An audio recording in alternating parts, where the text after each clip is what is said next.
Hi, I'm Brenda Curtis. You guys know me, and we are hoping that this presentation is very participatory, and we're going to be going over different types of digital platforms, and even like to the point of using recordings.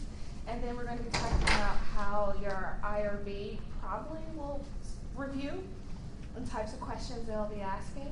And the key, I think that the goal that at least I would like for you to get out of this, and Sarah too, is that you're prepared for when you're writing your IRB protocol, what to put in there so that you can address issues before they become issues for the IRB.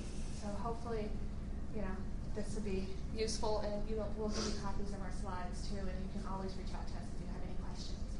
Okay. Yeah, so I'm going to just get us started and lay a little bit of the groundwork around sort of digital health approaches, digital media approaches, and then Brenda will take off around the more IRB kinds of things. This is just a little pitch for our center. That the link is there. The Center for Technology Behavioral Health is, as I mentioned, a NIDA supported center, and it's really to be sort of a national and now international resource for folks that are interested in digital media approaches to all kinds of primarily addiction and mental health issues, but it's sort of expanding to co-occurring kinds of conditions. So there's the pitch. You can access it there to see the variety of resources. So why do we think about using technology? Well, because it really can help us address a number of current service gaps. There's strong and growing evidence that technology-based approaches to substance use and mental health care can produce outcomes comparable to trained clinicians, and sometimes even better than trained clinicians. And that's across the care continuum, from screening, assessment, education, prevention, brief intervention, treatment, and recovery support. There's strong evidence to show that these kinds of tools are useful and acceptable to folks. They have a large impact on health behavior. They can increase the quality, reach, and personalization of care.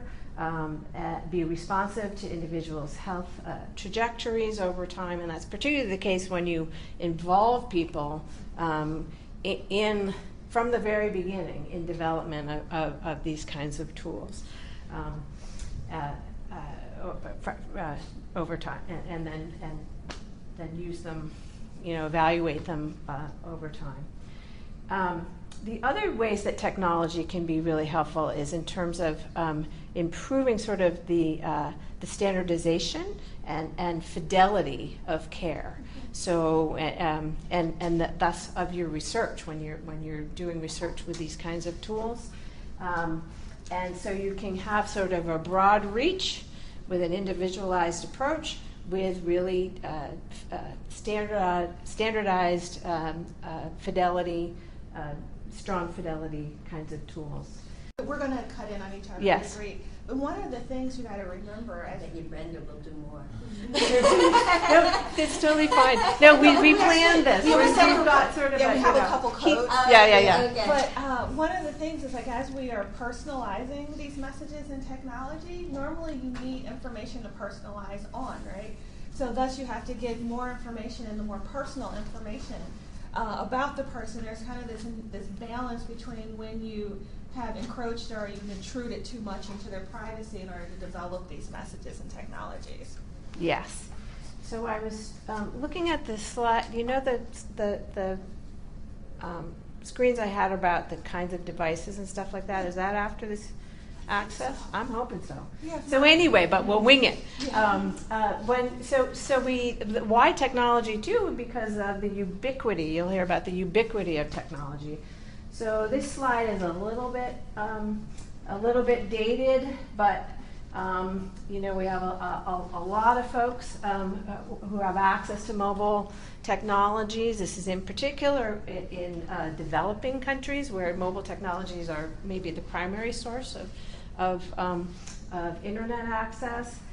The internet and mobile access is high and growing even among the most traditionally underserved and vulnerable populations, and sometimes it is really the only means for folks to access the internet in terms of accessibility. This is also this is from the Pew Internet site, and the Pew Internet Services, they do essentially sort of epidemiological research on technology approaches throughout the country. And this is from 2013, Yeah. but they have. I'm not sure if they have adoption. Yeah, I don't think they've done the adoption. This is really around broadband and smartphone adoption. The thing to take from this slide is while we hear about sort of technology ubiquity, there's actually a good bit of disparity. And you'll see disparity, I don't know if there's a pointer here, but there's disparity. You'll see some race ethnicity disparity. You'll see some age disparity where we see a higher rate of adoption of smartphones and of access to broadband services among younger demographics compared to older demographics. There's a pretty strong socioeconomic disparity still around broadband access, around smartphone access, and there's also a pretty strong urban-rural disparity in terms of accessibility, in particularly broadband and connectivity between urban and rural populations. So when we think about access, it's really important to sort of think about subpopulations and different geographies.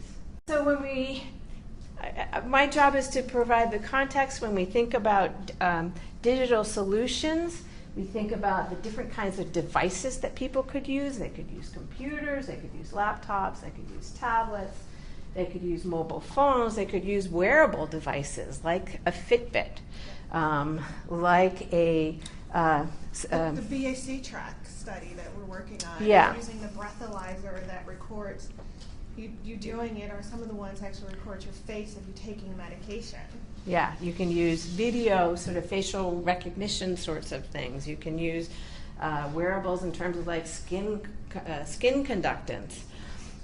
So there's different kinds of devices. There's different sort of platforms that can be accessed with these devices. So we think about the internet, the web. We think about mobile apps, which can be web-enabled or can be, which meaning you need internet access in order to get to them. Mm-hmm. But you can also have native apps, which means you don't need internet access. And the data lives on your phone. And the data lives then on your phone. But then how do you update the app? We think about things like text messaging. We often forget about the most simplest, which is phone. Just using the phone.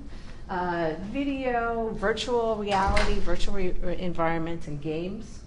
I put social media sort of as a separate platform because there's so much use of it, and Brenda can speak to some of her work in this space, but we think about Facebook and Instagram and Snapchat and Twitter and Grindr and just sort of the array of different social media platforms that we can use with digital solutions.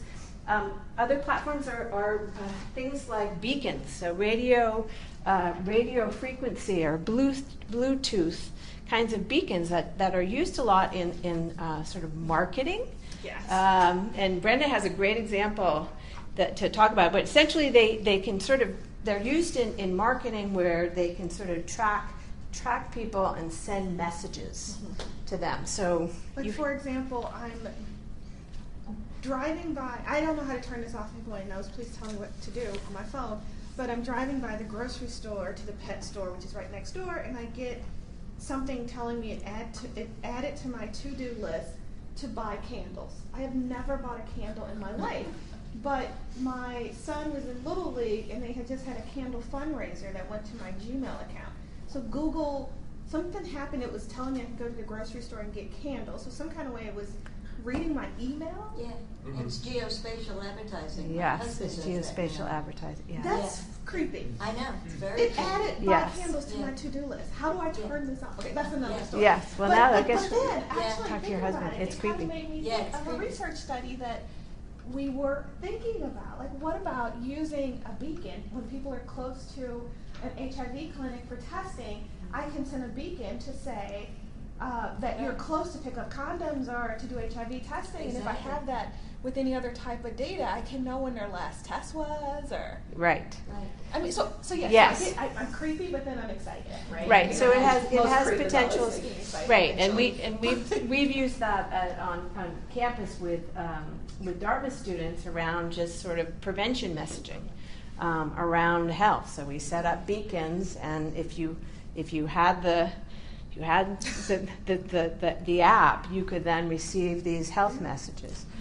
The other part about being able to sort of receive these messages based on location is and can talk more about this, but is sort of the iatrogenic effect, which is if you're receiving messages and you're going by, for example, a trigger that that you've identified for substance use, and you're let's say going by a bar. If you get a message that says, "Oh, do you need recovery support right now? You're just by a bar." Right. It's great, except when it has Well, an iatrogenic effect, no. which is Ooh, I'm they going weren't- to a bar. Right. Well, we were. I had no idea. And there was a bar Said right there. that there was a bar right there. We've been Right. talking about how to use this in the Yeah. concept of crowdsourcing of information. So I may not tell you that house is a trigger for me, Right. but 20 people in the study says that house sells drugs. And if people start getting messages when they're close to that house, they may not know that house is where they can get drugs, but now you just basically told them they're in an area that's something around them, they can buy drugs. Yeah. They can probably figure it Then out. couldn't it also create a situation where they're getting too much information? So Yes. like in a population dense area where there's a liquor store on every corner or Yes. open air drug market, Yeah, it would literally give you an alert like every 5 steps. Yes.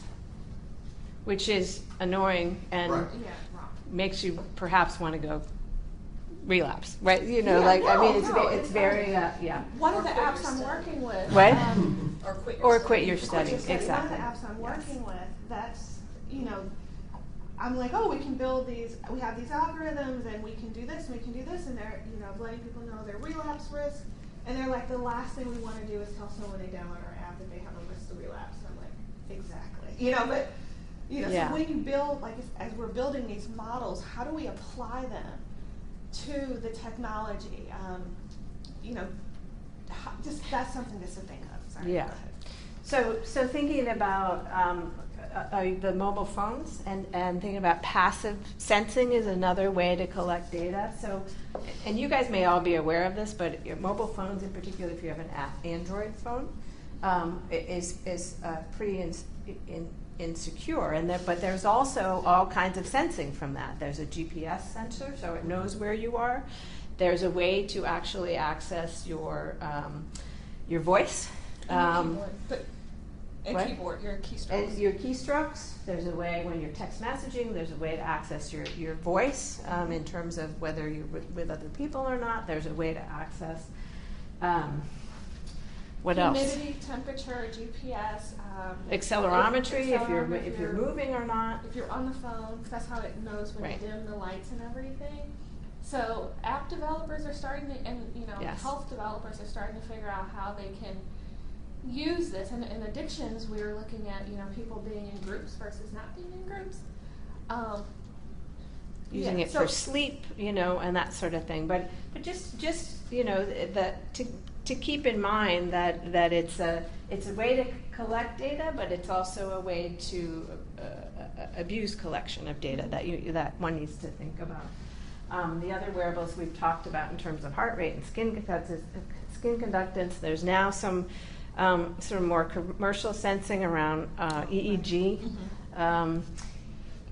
it's really important to know what you're dealing with, if it's a commercial sort of kind of device, and where does the data go versus, and what other third parties might be privy to the data that's collected by a particular device or an app.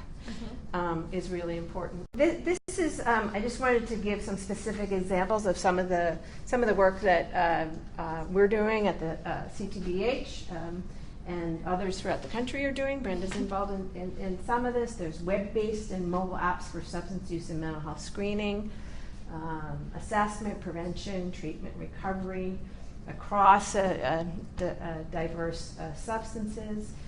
There's mobile apps to support self-management of symptoms for folks with serious mental illness. Using social media as survey assessment and implementation platforms for tobacco, marijuana, using it for opioid recovery support groups, using wearable sensors to be able to gather information and develop predictive models. So, with the goal, in the positive sense of being able to do just-in-time kinds of interventions. Using technology essentially as a care management platform, really to help enhance the delivery of evidence-based treatments to more for providers.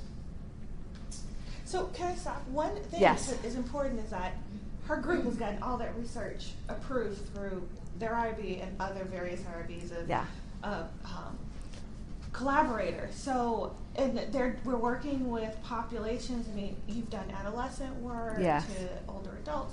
So Yeah. we have kind of like, this highway, Yes. people that have been, what topics as well as who they're working with, and it got approved. Right. And so, just proof that this work does get approved. Yes, and across, vulnerable populations, so folks with serious mental illness and addiction and such. The potential is there for practice, and the potential is there for research, and many of you are launching this kind of research in terms of surveys, real-time assessment, daily ecological momentary assessments, natural language processing from like social media conversations is a really interesting way to learn about a particular topic. Using social media, doing ethnography, doing recruitment, doing focus groups. Brian, I think we may probably talk to you about doing focus groups on using social media, intervention development, etc. When we think about technology, then, how do we then circle back to we see strong potential for it, but then how do we circle back to sort of what do we need to think about in terms of our ethics and ethical considerations and principles of research when using technology? So we come back to sort of our three summary principles around ethical research, conducting ethical research, being autonomy, which is making sure how do we know that our participants are truly are participating in a voluntary way, are truly informed in their consent around what they're participating in. That we're getting informed consent. What? That we're getting informed consent. Yes, that we're getting, how do we get informed consent when we're using some of these technologies? How do we ensure that we're the benefits of doing this work actually outweigh the risks?